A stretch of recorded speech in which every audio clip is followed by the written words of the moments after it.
So hello friends, welcome to another video. तो आज की इस वीडियो में हम लोग 3 अगस्त के करंट अफेयर्स को पढ़ेंगे। तो चलिए बिना किसी देर के शुरू करते हैं। तो आज का यहाँ पे हम लोग का प्रथम प्रश्न क्या है कि हाल ही में जारी रिपोर्ट के अनुसार भारत के किस राज्य में सर्वाधिक बाघों की आबादी दर्ज की गई है? ए गुजरात, बी हिमाचल प्रदेश, सी बिहार या फिर डी मध्य प्रदेश। तो जो इसका सही आंसर क्या है? डी मध्य प्रदेश। तो अभी हाल ही में जो है जारी रिपोर्ट के अनुसार भारत के मध्य प्रदेश राज्य में सर्वाधिक बाघों की आबादी दर्ज की गई है। और अंतर्राष्ट्रीय बाघ दिवस जो है वो 15 नहीं बल्कि 25 जुलाई को मनाया जाता है। और क्यों? तो अंतर्राष्ट्रीय बाघ दिवस या वैश्विक बाघ दिवस पहली बार 2010 में रूस में सेंट पीटर्सबर्ग टाइगर शिखर सम्मेलन के दौरान प्रस्तावित किया गया था। और इस दिन टाइगर रेंज देश अर्थात TRC दुनिया भर में बाघों की संख्या में खतरनाक गिरावट को संबोधित करने के लिए जो है इसे एकत्र हुए थे। तो अभी जो है बाघों की सबसे ज़्यादा संख्या कहाँ दर्ज की गई है? तो मध्य प्रदेश में।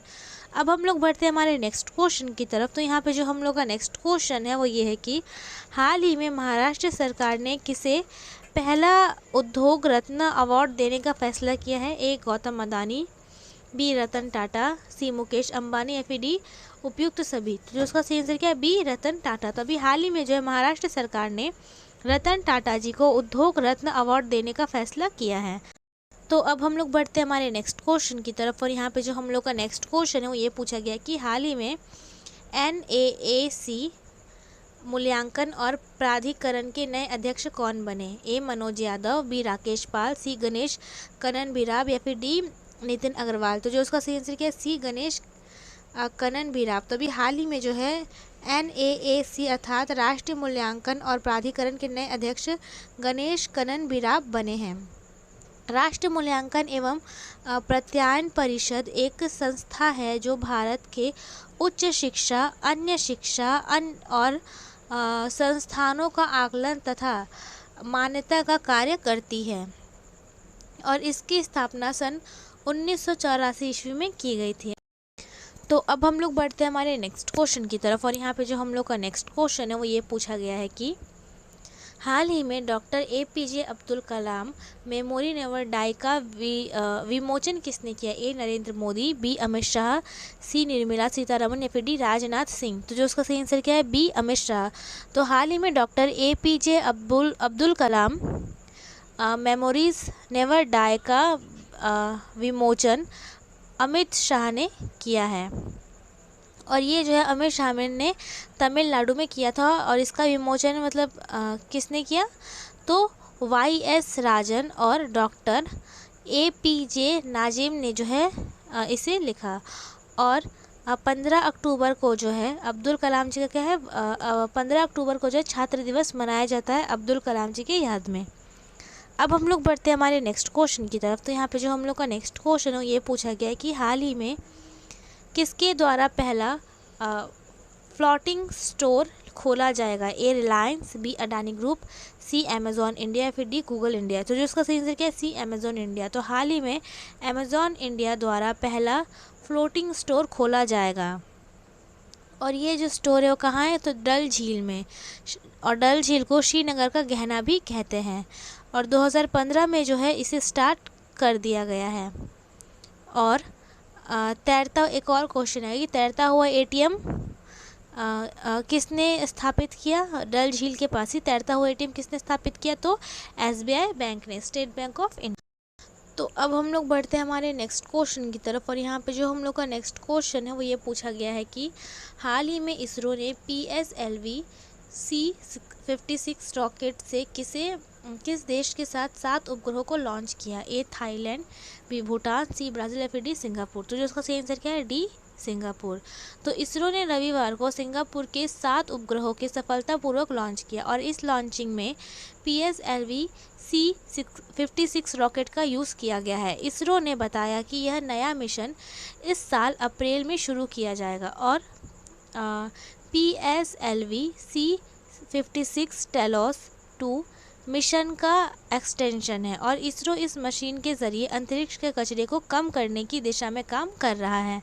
तो अब हम लोग बढ़ते हैं हमारे नेक्स्ट क्वेश्चन की तरफ। तो यहाँ पे जो हम लोग का नेक्स्ट क्वेश्चन है ये पूछा गया कि हाल ही में विश्व IVF दिवस कब मनाया गया। तो इसका सही आंसर क्या है, सी 25 जुलाई। तो हाल ही में विश्व IVF दिवस 25 जुलाई को मनाया गया और इस प्रक्रिया को IVF कहा जाता है। IVF का चलन पिछले कुछ वर्षों में तेज़ी से बढ़ा है। तो किसी कारण से अगर महिला मां नहीं बन पाती तो यह प्रक्रिया उनके लिए तकनीकी के लिए वरदान है और बांझपन की समस्या से छुटकारा पाने के लिए इस तकनीक के बारे में पीड़ितों को जागरूक करने के लिए प्रतिवर्ष दुनिया भर में विश्व IVF दिवस मनाया जाता है। तो अब हम लोग बढ़ते हैं हमारे नेक्स्ट क्वेश्चन की तरफ।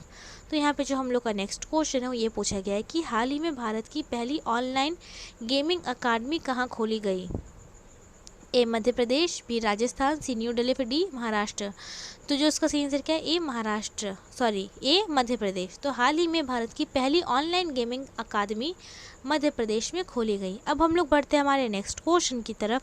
तो यहाँ पे जो हम लोग का नेक्स्ट क्वेश्चन है वो ये पूछा गया है कि हाल ही में चर्चा में रही बाल श्रमिक विद्या योजना का संबंध किस राज्य से है।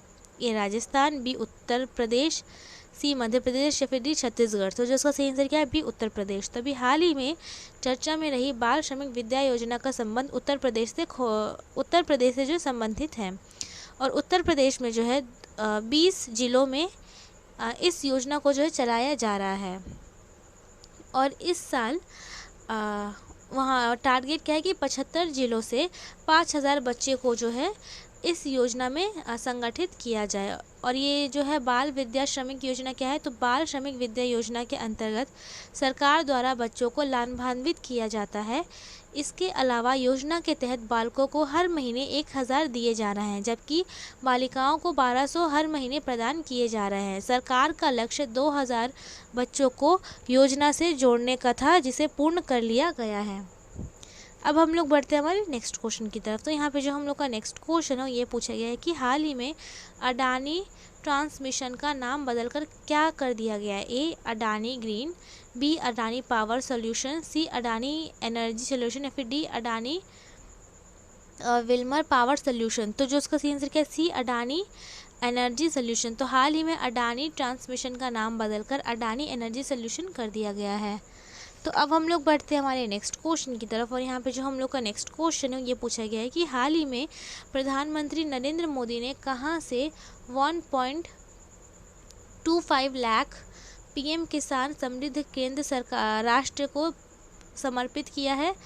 तो उसका सही आंसर क्या होगा, ए सीकर। तो हाल ही में प्रधानमंत्री नरेंद्र मोदी ने सीकर से 1.25 लाख PM किसान समृद्ध केंद्र सरकार को जो है समर्पित किया है।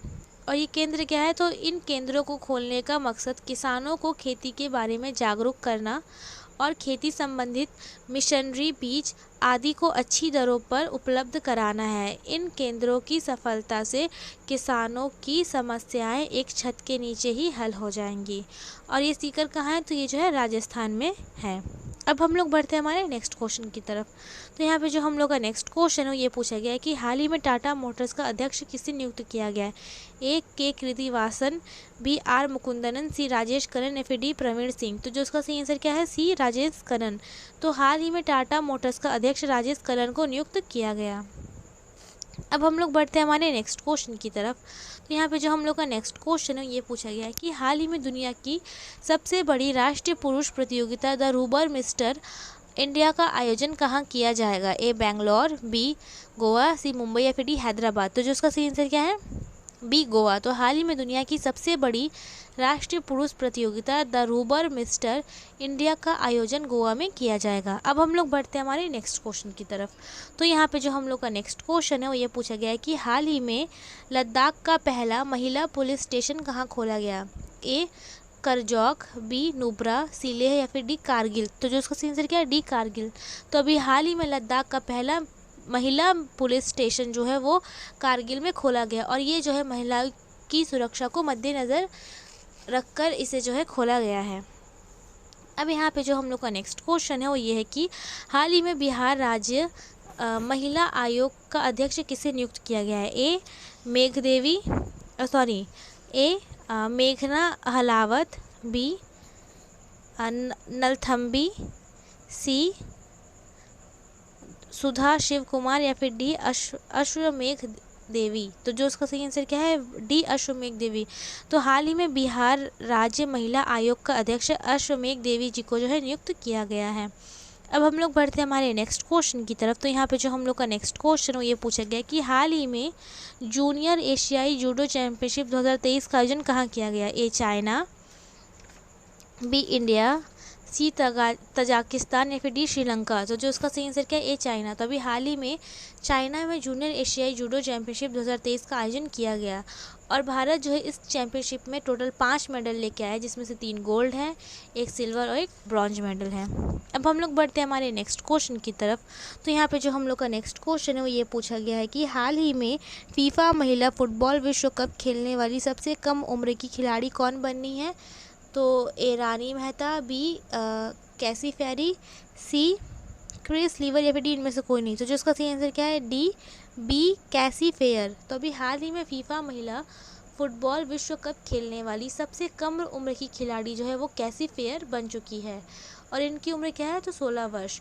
और यह जो फुटबॉल कप है तो ये कहाँ आयोजित किया गया था, तो न्यूजीलैंड में और ऑस्ट्रेलिया में। अब हम लोग बढ़ते हैं हमारे नेक्स्ट क्वेश्चन की तरफ।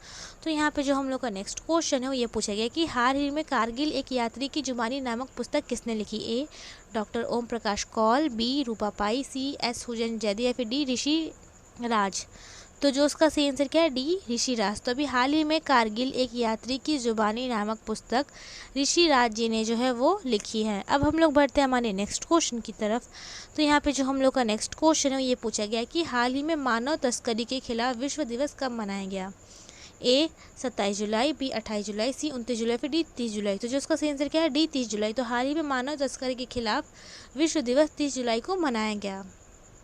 और इस बार की इसकी थीम क्या थी, तो each every victim of trafficking leave no one behind. ये मानव तस्करी के खिलाफ क्या है, तो हम लोगों ने पिछले क्लास में ही पढ़ा था कि अगर मानव की जो तस्करी की जाती है उसके खिलाफ जो है लोगों को जागरूक करने के लिए इस दिवस को मनाया जाता है। अब हम लोग बढ़ते हैं हमारे नेक्स्ट क्वेश्चन की तरफ। तो यहाँ पे जो हम लोग का नेक्स्ट क्वेश्चन है ये पूछा गया है कि हाल ही में वर्ल्ड सिटीज़ कल्चर फोरम में शामिल होने वाला पहला भारतीय शहर कौन सा है। ए बेंगलुरु, बी वाराणसी, सी नोएडा, फिर डी गुरुग्राम। तो जो उसका सही आंसर क्या है, ए बेंगलुरु। तो अभी हाल ही में वर्ल्ड सिटीज़ कल्चर फोरम में शामिल होने वाला पहला भारतीय शहर बेंगलुरु है और ये जो है 41वें स्थान पे आता है। और इसकी स्थापना कब हुई थी, किसकी, तो वर्ल्ड सिटीज़ कल्चर फोरम की स्थापना 2012 में की गई थी। तो फ्रेंड्स, आई होप आप लोग को ये वीडियो पसंद आई। अगर पसंद आई तो प्लीज़ लाइक एंड सब्सक्राइब करें और हाँ, शेयर करना तो बिल्कुल भी मत भूलना। मिलते हैं अब हम लोग नेक्स्ट वीडियो में। Thanks for watching.